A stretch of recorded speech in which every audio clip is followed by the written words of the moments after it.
There is always a solution. Sometimes you just need a little help to find it.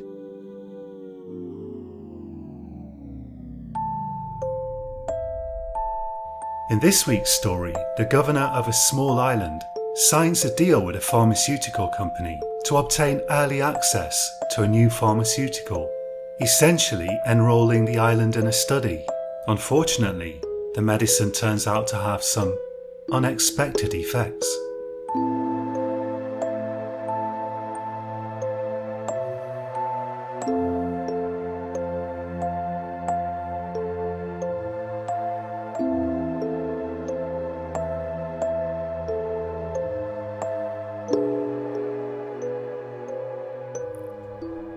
I was born on the tiny island of Frith, which lies 5 miles off the south coast of England in the English Channel.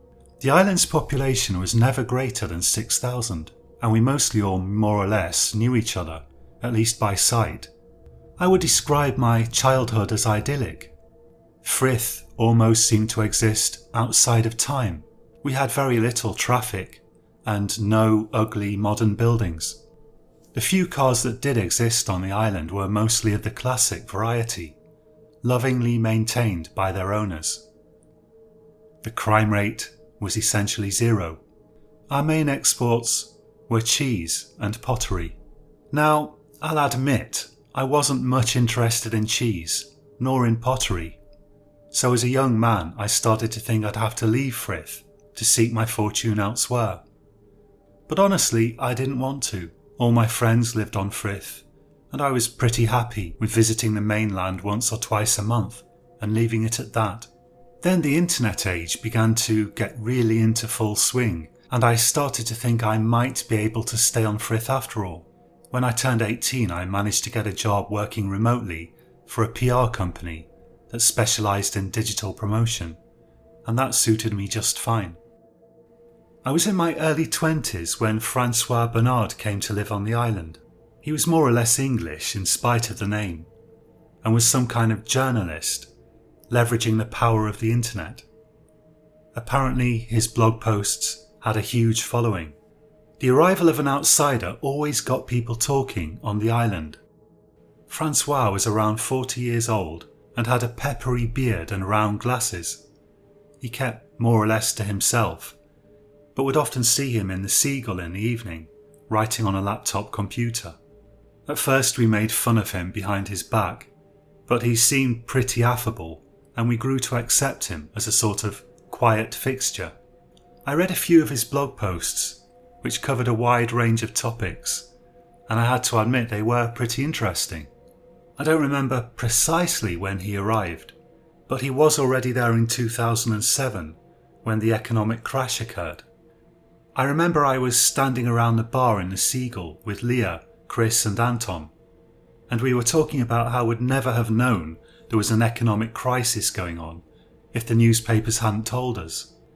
Francois, who by then had acquired the nickname of Frank, was ordering one of those disgusting craft beers that he used to drink. "It's going to affect you," he said, without even turning round to look at us. "Demand for luxury cheese and pottery is going to plummet." "Well, thanks for the ray of sunshine, Mr. Journalist," Anton said, sarcastically. "Our orders are down a bit," said Leah, doubtfully. Leah worked for one of the island's 3 pottery companies. "I'm going to be fine as long as people don't stop eating," said Chris. Chris made a living from lobsters and shellfish, that sort of thing. "You don't understand," said Frank. "This is going to hit the island hard." "How do you know?" said Leah. "Trust me, I know," said Frank. "Brace yourselves." And he carried his beer back to his table and resumed working on his laptop. Over the following year, Frank's prediction proved correct. All of Frith's exports declined, and a few people who'd been prolific investors even lost their houses. My company laid some people off, but I managed to hang on to my job. The whole mood of the island seemed to change, almost overnight. It has to be admitted, not everyone had always been content on Frith. There had always been people on our island who felt trapped and talked endlessly of moving to the mainland. Lots of younger people had in fact left, even during my lifetime, and the island was starting to look distinctly elderly. Even so, my small group of friends and I had all been fairly content. It was only after the crash that this began to change. Leah started to get stressed about the possibility of her company going bankrupt. Chris struggled to make ends meet, and Anton couldn't quite so easily find the remote IT contracts that he relied on. About a year and a half after the crash, our governor signed a deal with Hyraplex Pharmaceuticals. Our island was to get early access to a new drug with the working name of Confideral. What was Confideral supposed to do? It was supposed to increase and enhance self-belief, and it seemed fair to say that we needed more of that. Hyraplex's spiel was pretty good. We all watched the video they released. It depicted people who had become overwhelmed with self-doubt, often in the face of terrible debts and seemingly unsolvable difficulties. Before taking the drug, they had fallen into despair, spending their time lost in inertia, often drinking heavily or turning to illegal substances. After starting on a regimen of Confideral, they had somehow realised their true inner worth, had regained their self-motivation, and had found solutions to their problems. There is always a solution, the video proclaimed. Sometimes you just need a little help to find it. I remember very well the debates we had about it. One in particular sticks in my mind. Seafood is all I've ever known, said Chris. I don't see how a drug could help me sell more of it. Anyway, I've no desire to be some drug company's guinea pig. It's a phase 3 trial though, said Anton. Lots of people have already taken it. They say no serious side effects have been observed, even at ridiculously high doses. Its effects on the brain are naturally self-limiting. It simply recalibrates your brain after you've become overstressed. I might try it if you try it, said Leah. I've read they can give it to chimps that have fallen into complete despair, with all the other chimps pushing them around, and within months of starting on a daily dose of Confideral, they rise to actually leading the pack. You mean troop, said Chris. Anyway, that's a load of pointless marketing nonsense. If it works on chimps, that doesn't mean it works on humans. I read it in a blog written by an insider in the company, said Leah, bristling. It's not part of their marketing. You think it's not part of their marketing, said Chris. That's what they want you to think. Matt, what do you think? Said Leah. Not interested, I said. I don't believe there are no serious side effects. It's been tested in high doses on thousands of people, said Anton. The conversation went on like that for quite a while. After a few months, it became obvious who was taking the drug and who wasn't. The people who started taking it seemed to exude a kind of subtle but definite self-confidence. In some cases, we saw people go from being depressed and listless to being full of ideas and schemes. More than that, the people who took the drug seemed to speak with a kind of authority that they hadn't previously possessed. People who had previously been on a short fuse became calm, focused. I'm going to try it, said Leah one day, when we were all gathered in the Seagull as usual. They're talking about laying me off.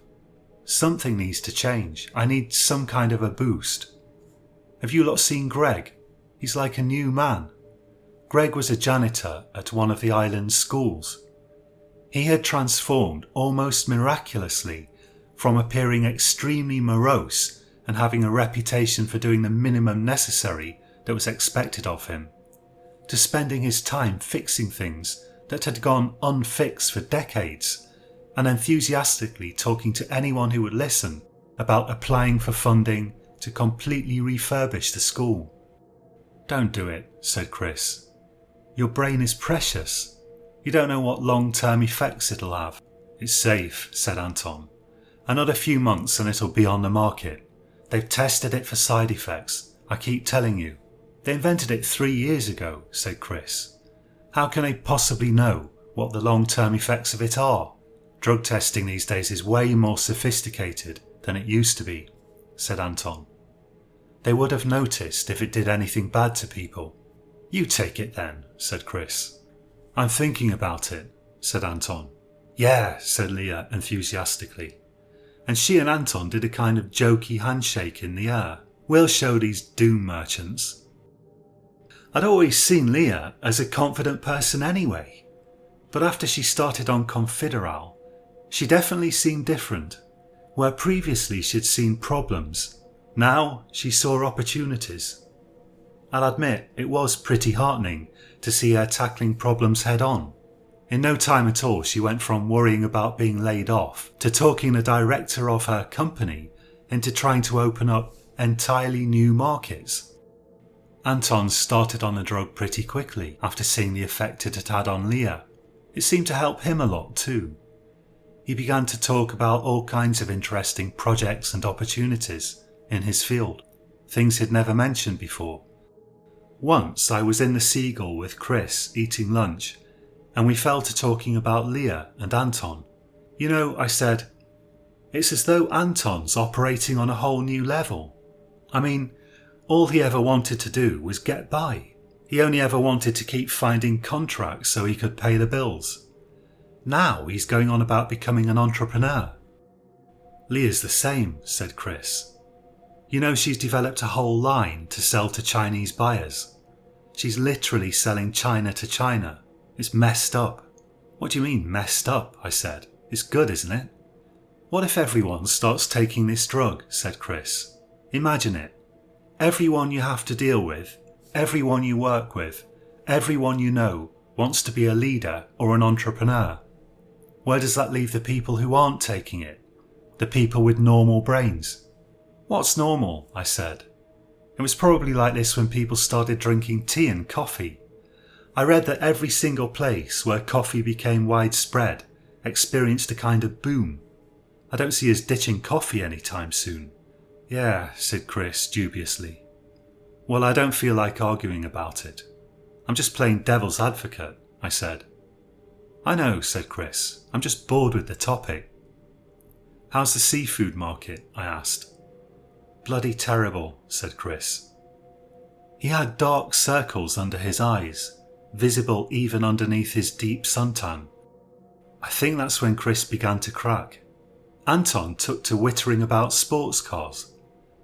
Not long after that conversation I had with Chris, the four of us were sitting eating sandwiches in a cafe, and Anton started telling us he'd had an idea for an app that would connect people based on their interests, and he was looking for investors.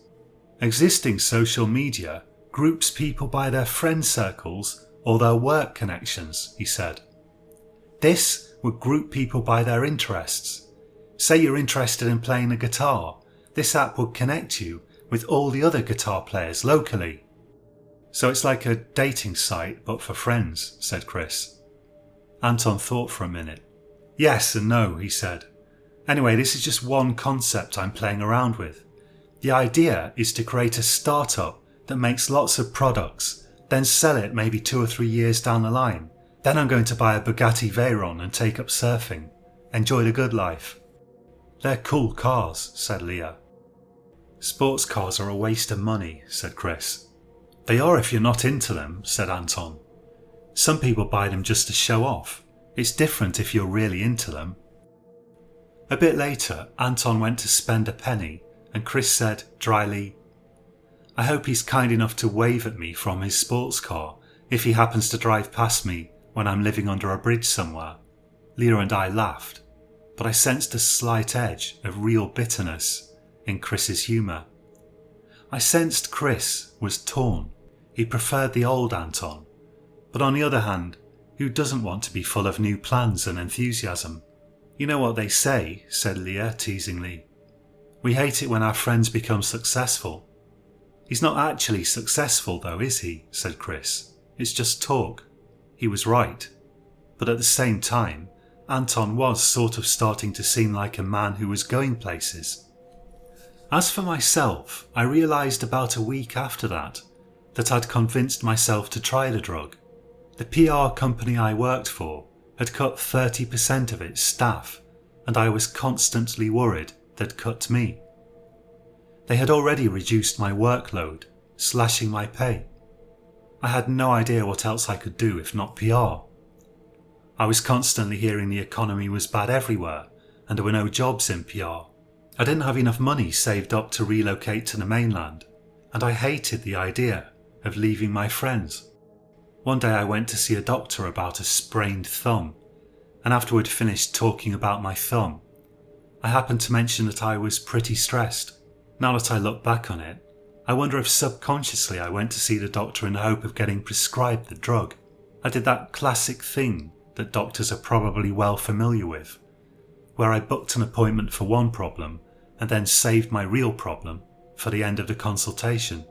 I walked out of there with a prescription for Confideral. I told no one about it. I felt weirdly embarrassed about taking it after everything I'd said in objection to it. I especially didn't want Chris to know. When I started taking Confideral, at first I felt nothing other than slight nausea, and my vision seemed blurry. Certainly this may have been purely psychological. After about a week, I started to think I could detect some positive effect. I wasn't quite so stressed about the prospect of my job winding up. I started to think that maybe losing my job wouldn't even be a bad thing. Maybe that would spur me into really sorting my life out. Hadn't I been cruising through life on autopilot, tossed around by circumstances like a cork bobbing on the waves? Maybe it was time to take control of my life, I thought. Maybe every problem doesn't have a solution, but most do, right? You've just got to find the right solution. Stop worrying and get thinking. That's what I began to tell myself. And then, 2 weeks after starting on the medication, I became violently sick. I was throwing up every 4 hours. Over the phone, the doctor told me it sounded like food poisoning and told me to call again if I wasn't better in 3 days. Maybe it was food poisoning, but the fact was I hadn't eaten anything different to usual. One weird effect of Confideral was it made you smell slightly of pears. You couldn't easily notice the smell on other people unless you were intimate with them, but you could notice it on yourself easily enough. I've never really liked pears, and all the time I was hurling my guts down the toilet, I could smell that pear scent. I could smell it on my own breath, under my arms, and my urine reeked of it. I had to lay off the drug while I was ill because I couldn't face swallowing the tablets, and after I recovered, I found I still couldn't stand the thought of taking it. Even the sight of a pear made me feel queasy. So I stopped taking it, and that was the end of my experience with Confideral. When I finally got well enough to spend an evening in the Seagull again, I could tell Chris was taking it. He'd previously developed a kind of downbeat air about him, and suddenly it was gone. I'm moderately sure he smelt slightly of pears too. I didn't ask him about it, and he didn't say anything about it, but I was sure he was taking it. I watched Chris expound some ideas he'd had about drying mollusks and selling the powder to Asia. Yes, he was taking it all right. Meanwhile, Anton had started working on a project to gather leads for potential clients into a database. This was a man who had previously hated anything to do with sales or promotion. Now he was talking about cold calling people to sell his services, and even seemed to think he could potentially hire staff if it happened that he oversold himself. I'm basically thinking about moving into more of a managerial type of role while I work on my startup, he said. I thought you were barely scraping a living doing bits of IT work for people, I said. I let myself get into a rut, he said.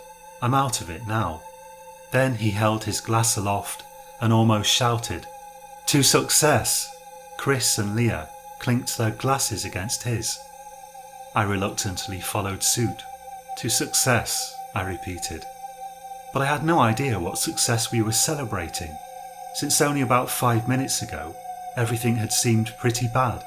"We're expanding into Asia, Chris," said Leah, her eyes sparkling. "Maybe there are opportunities to work together." "Sales is sales is sales," said Chris. "We should develop a sales database for Asia," said Anton. I was kind of staring at them silently. Leah worked for a pottery company. Chris was basically a fisherman. Anton hated talking to strangers and liked to keep his head down, working on configuring servers or whatever it was that he did. Had they gone weird, or was I simply a pessimist, hopelessly stuck in the past? What did pottery have to do with shellfish? When I looked around the bar, I realised the whole island was changing, again. The mood of pessimism was turning to one of optimism. The bar was full of people chatting eagerly about their new plans. Since I'd moved out of my parents' house and got my own place, I'd been renting a house on the north coast, about a half-hour walk from the Seagull.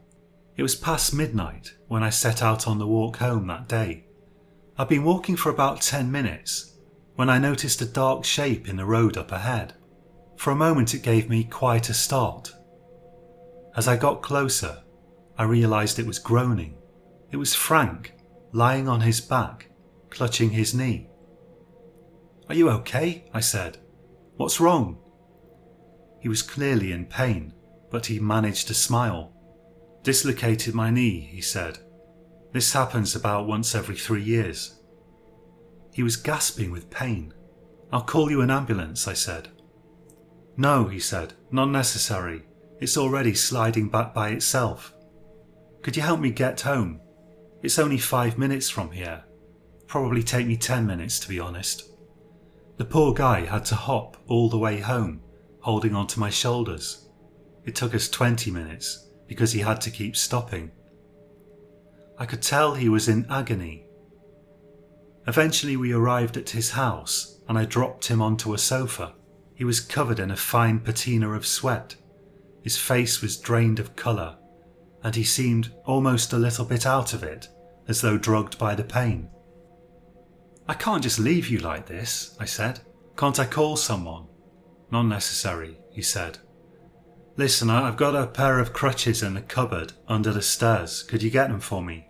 I fetched him the crutches and asked him if I could make him a tea or something. He gratefully accepted. I also ferreted some painkillers out of a cupboard for him and brought him some water. All this was happening around 1 in the morning, and I was a bit inebriated from drinking several beers. It was all a bit surreal. I made us both a tea and sat drinking mine in an old armchair while he shakily sipped his. "Are you sure I can't call you an ambulance or something?" I said. "No, it's fine," he said. "I'll be much better by tomorrow morning. I'll be able to get around a bit with these." He indicated the crutches. "I'll get someone to bring me some shopping if I need it. 6 weeks and I'll be right as rain." "Were you out at the Seagull?" I asked. "I didn't see you." "I was there for a bit," he said. "Then I went to visit a friend. I saw you with your friends around 9. You all seemed to be having a good time." "Yeah," I said, pondering the evening while gazing into the tea. "Your friends all taking Confideral, right?" he said. "I think so," I said. "I don't like to ask." "How can you tell?" "I can tell," he said. "After a while you learn to spot the signs. But you're not taking it." "No," I said. "I'm not completely against it though, whatever works for people." "Listen," he said. "You've been good to me, so I'm going to tell you something. You didn't hear this from me, okay?" "Okay," I said, wondering what was coming. "I reckon I can trust you," he said. "You absolutely didn't hear this from me. I want to emphasize that." Okay, I said. "Whatever it is, I didn't hear it from you. I won't tell anyone." For some moments he grimaced, as a fresh wave of pain apparently swept over him from his knee. Then he lay back, a little out of breath, and began to speak. "You know the trials they did, the ones where they gave Confideral to low-status chimps?" "Yes," I said. "The chimps became pack leaders or troop leaders or whatever." "That's right," he said. "But they didn't tell people the whole story. I've got certain contacts who were able to fill me in. These chimps. They became leaders, that bit's true. What they didn't tell anyone is They made really bad decisions once they were leading the troop, and the other chimps eventually ripped them to pieces. In every single case. I sipped my tea. Why are you telling me this? I said. All I'm saying is, don't take it, he said. I mean, don't get me wrong, if you do take it, it might help you, for a while. Chimps are smart, not like us. How long does it take humans to spot a bad leader? I left his house feeling rather unsettled. Still, I told myself, he's right about one thing. Chimps aren't humans. About 2 months after that, I went to the Seagull on a Friday evening, expecting Leah, Anton and Chris to be there as usual. And I found Chris strangely absent. Leah and Anton seemed angry. Actually, the entire bar seemed angry. What's going on? I said, sitting down at a table with them. Haven't you heard? Said Leah. Heard what? I said. Chris has been selling fish tainted with mercury, she said. That idiot has been poisoning us. Tainted with mercury, I said. The idea of Chris as some kind of poisoner was a lot to take in. His seafood has been regularly testing over the limit for mercury, said Anton. He's been concealing it. We only found out because someone at the testing company spilt the beans. He's taken risks with our lives for the sake of profit, said Leah. What does he say about this? I asked. He's admitted to it, said Anton. There's no doubt about it. He's guilty. I'll be honest, I was feeling more alarmed by the behaviour of Anton and Leah than by whatever Chris might have done. They seemed extremely angry. Well, if it just went slightly over some technical limit or something, I began. Seriously? Said Leah, with an inflection that sounded distinctly like she got it from American TV. Are you seriously going to defend that piece of filth? Well, no, I said. I just want to hear his side of it. A child could have died, said Leah. Have any children died? I asked. That's not the point, Matt, she said. He's shown reckless disregard for all our lives, said Anton. I don't know how I managed to get through the evening with those two. I just couldn't see Chris as a psychopathic child killer. I suppose I did rather end up just saying what they wanted to hear, while feeling like I was stabbing Chris in the back. I left early, telling them I'd got a headache, which they said was probably due to all the mercury I'd been unwittingly eating. They told me I needed to see a doctor urgently and get tested for mercury poisoning. I walked home full of inner turmoil and conflicting emotions. The fact was, Chris was my friend. I wasn't about to throw him under the bus on someone else's say-so. I resolved to seek out Chris and get his side of the story the very next day. I went to Chris's house around 10 o'clock the following morning. When I arrived at the little fisherman's cottage that he still shared with his mother on the coast, I was shocked to find it daubed with hideous graffiti. Words like murderer, scum, and even, rather bizarrely I thought, capitalist pig were daubed all over his cottage in lurid colours. One of the windows was smashed. When I knocked, Chris didn't answer the door. I shouted, "Chris, it's me," and eventually the door opened and Chris's mother stood there. "Oh, Matt," she said. I think she'd been crying. "Come in. You've always been a good friend to Chris. He needs a good friend." There then followed a bizarre little episode in which Chris's mother was knocking at the door of his room and he was refusing to come out. It was like we were 10 years old and he was sulking. Eventually he did agree to come out and meet me. We sat on the old furniture in the living room and his mother brought us tea. There was a portrait of Chris's deceased father on the wall. He was an army officer and had died in Iraq. The shelves were lined with little china ornaments, of a type that must presumably have been fashionable when Chris's mother was young. Some of them were from the place Leah worked for. I was wondering how to broach the obvious elephant in the room when Chris abruptly broke down in tears. "I'm sorry, Matt," he said. "I'm so sorry. I've let you down. I've let everyone down." I had never seen Chris cry before. I didn't quite know what to do. I don't really understand what's happened, I said. I've been under so much pressure, he said. I should never have done it. I wish I could just die. What did you actually do? I said. He explained to me that he had to get his produce tested for mercury regularly. There had once been a small cinnabar mine on the island. The potteries used to use it to create a brown glaze. Mercury from the mine still leached into the streams, ending up in the sea. Consequently, seafood from the area contained elevated levels of the metal. Chris said his produce had failed a mercury test, exceeding the maximum permissible limit. He'd ignored the test. He had subsequent batches of seafood tested in the weeks after that, and twice more he'd ignored the excessive mercury levels. It doesn't sound that bad, I said. What's the punishment for it? You're not going to go to prison, are you? I don't know, he said, wiping tears from his eyes. How should I know? He took a blister packet of Confideral with shaking hands, popped out a tablet and swallowed it, washing it down with tea. Chris had never told me he was taking it. He had still never really said anything about Confideral that indicated he now approved of it. Yet there he was, acting as though popping Confideral pills was totally normal. Which by that point, I suppose it actually was. Really, I should have just ignored it, but I've got a big mouth. And I'd always been able to talk to Chris about anything and everything. Chris, I said, you don't think those pills could have affected your judgment? Are you kidding me? He said, with unexpected animation. If it wasn't for these, I would have ended it all by now.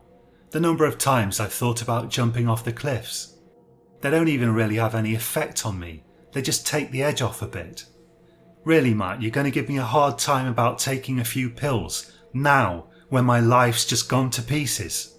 No, I said, I didn't mean anything by it. I just meant... You're not a bloody doctor, Matt, he said. I'm sorry, Chris, I said. I managed to calm him down, but then he just went back to crying and telling me he'd ruined everything, put everyone at risk, and destroyed his life. The island had a weird atmosphere to it in the weeks after that. It felt as though something very bad was on the verge of happening, or perhaps even had happened, and everyone was just waiting.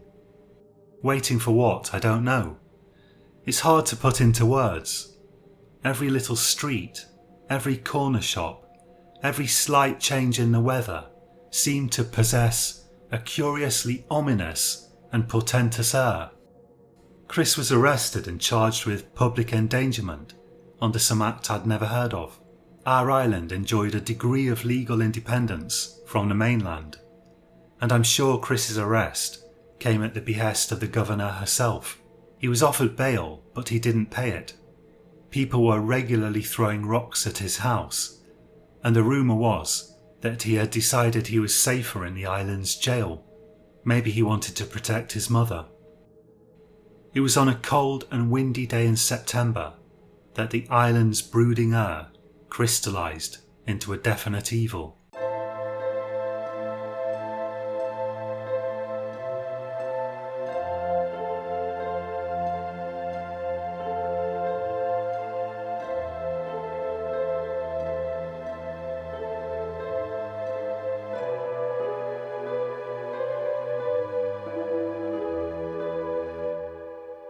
Over on the west coast, there was a couple who had recently moved to the island.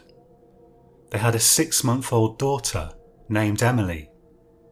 Tragically, Emily suddenly died from unknown causes. However, when I visited the Seagull, I found the entire town had apparently arrived at certain conclusions about Emily's death. The pub had the atmosphere of a war room. Instead of sitting around drinking, some sort of meeting seemed to be taking place, and Leah weirdly seemed to be in charge of it.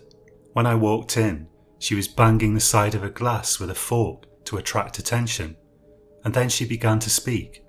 "Listen," she shouted. "Listen to me, please. You all know Chris used to be a friend of mine, but he has betrayed my trust. He has betrayed the trust of all of us, And now a child is dead. A man shouted from the back of the small assembled crowd. Make him pay. Then Leah continued.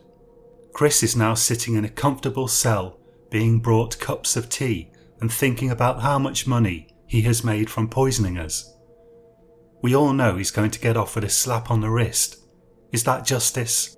There were shouts of no, and one man shouted, he deserves to hang. I sat down quietly next to Anton. She's lost her bloody mind, I said. What, you okay with being poisoned then? Said Anton. No, I said, I just don't think. You don't think, said Anton. That's the trouble with you, Matt. No offence, mate. A baby's dead because of him. Dead. That's murder in my book. A bunch of us are going to stand outside the police station, said Leah, and make our thoughts known. Who's with me? Everyone began to cheer horribly and rise to their feet. It seemed the whole pub was with her. I followed the mob, that's the only word I can use to describe it, as it made its way in the dim evening light to the police station. Anton didn't seem himself at all. He seemed like a different person, caught up in the mood of the crowd. I tried to talk to him. We don't even know why the baby died, I said. Chris poisons us with mercury, and then some kid dies, said Anton. I think we can put two and two together. I spoke to Chris when he was still at home and he said, I began, but Anton cut me off. I don't want to hear what that child-killing piece of subhuman filth said. You're either with us or you're against us, Matt. If you're against us, go home. I followed along at the back of the crowd. As we passed through the town, we gradually picked up more and more people. By the time we'd arrived at the station, there were over 100 of us. The mob, still led principally by Leah, began to shout, "Justice for Emily! Justice for Emily!" over and over again, with a horrible fervour. I don't know who threw the first rock, but soon the windows of the police station were smashed in by a flurry of rocks, bricks, and any other large objects that could be found. A surprised policeman opened the front door and began talking with a conciliatory tone. "I know feelings are running high," he began. Then a rock hit him in the head, and the mob surged past him, throwing him to the ground. Chris was dragged out, blood running from a nasty gash on his forehead. "Hang him!" shouted a man at the back. His voice was joined by a vile jeering and shouts of agreement, and they began to push Chris through the streets. I noticed Chris's hands were tied behind his back. At one point, Chris tried to run for it, but he was brought to his knees by a carefully aimed rock, and after that, they dragged and pushed him bodily through the streets. I forced my way through the crowd to get to Leah. She seemed to be the only person still capable of stopping this madness. When I reached her, I couldn't believe the sight of her. Her face was red and clearly filled with rage and hate, as if some demon had taken over her body. "Leah," I shouted, "you can't let this happen. This isn't justice. This is madness." She responded only with a torrent of abuse directed at me. Several of the men and women at the front of the crowd rounded on me, and the man who ran the greengrocer shop in Green Lane, a jovial middle-aged man who always had a cheery word for his customers, punched me in the stomach. I fell back, winded, and watched as the mob marched Chris into the trees at the end of town. One of the trees had a rope swing tied to it, much beloved by local teenagers. This they untied and made into a crude noose, into which they forced Chris's head. What could I have done? This is the question that has tortured me every night and day since that awful evening. Chris's terrified face, covered in blood and beaten to the point of near unrecognisability, is seared into my memory forever. I shouted, "Stop, stop!" but my shouts were drowned out by the hideous baying of the mob. They were about to hoist Chris off his feet when a second contingent suddenly arrived. This consisted of about 24 people, mostly fishermen and people connected with the island's small boat industry, and they were armed with sticks and knives. One of them blew a whistle, drawing the attention of the rear half of the mob. "Let him go," shouted the whistleblower. "He's innocent." A rock hit him in the face, and suddenly everyone was fighting with whatever they had to hand. I managed to reach Chris by running around the edge of the conflagration, but when I got there, I found him dead, lying in an enormous pool of his own blood, the rope still tied around his neck. I looked around and saw Leah's red angry face.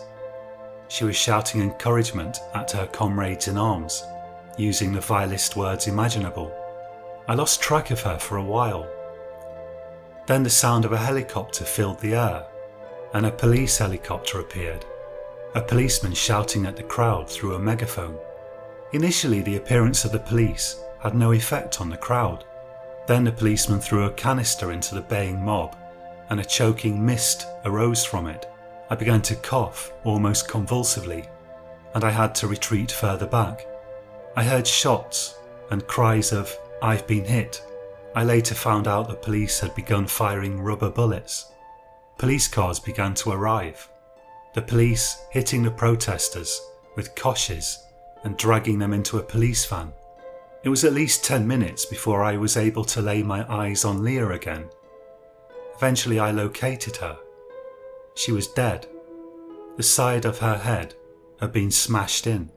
I decided I'd had enough and I ran off home, still choking on the tear gas.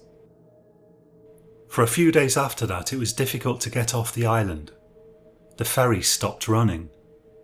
When it resumed, I was on it, determined to return only to visit my parents. In all, 5 people were killed that dreadful evening, and many more injured. I haven't spoken to Anton since. I want nothing more to do with him. The ferry was packed with other people leaving the island. When we got underway, I stood leaning against the railing, watching the water pass by. After a while I spotted Frank, and I went to talk to him. "You leaving too?" I said. "Yeah," he said. "My contract's finished." "Your contract?" I said. "What contract's that?" "I guess I never told you," he said. Hyraplex paid me to come here and monitor the situation. To say I was taken aback would be an understatement. "You've been working for Hyraplex all this time," I said.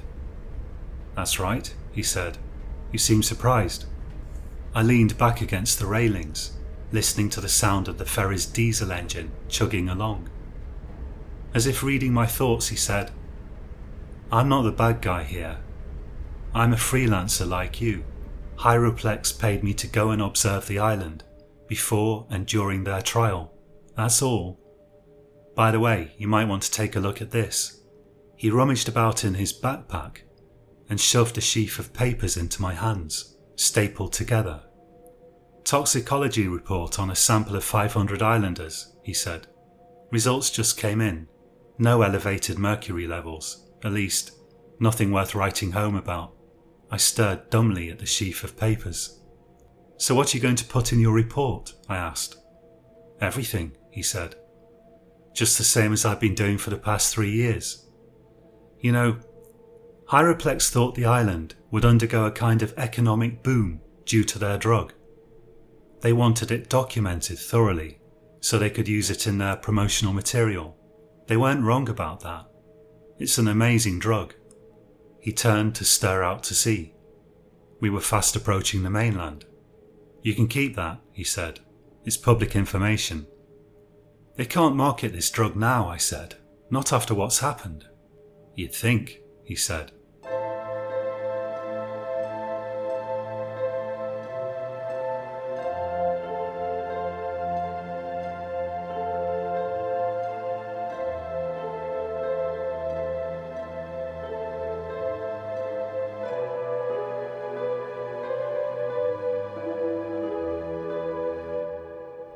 A year later, Confideral was approved for general use by the Medicines and Healthcare Products Regulatory Agency. The FDA in America approved it shortly after. Sometimes when I pass people in the street, I think I can smell that sickly sweet pear-like scent. Hyraplex has grown to be one of the world's largest drug companies, And I often wonder how many of our leaders, our politicians, our CEOs are taking Confideral, and how many ordinary people going about their business, consuming, selling, voting, are taking it. Frank's report never made it into the public arena as far as I know, but I did find the study he'd mentioned, the one detailing how chimps given Confideral had got ripped to shreds by fellow members of their troop, angry at their arrogance. It was published in volume 283 of the Journal of Applied Psychopharmacology. And you know what? I could print it out and wave it in people's faces, and it would make no difference at all.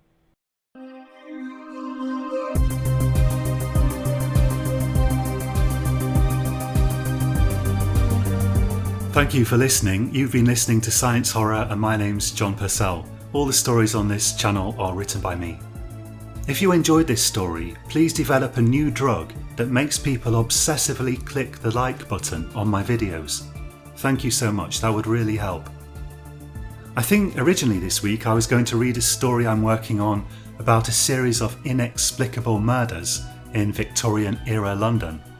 But then I remembered I'd almost finished this story, so I decided to postpone the London story till next week.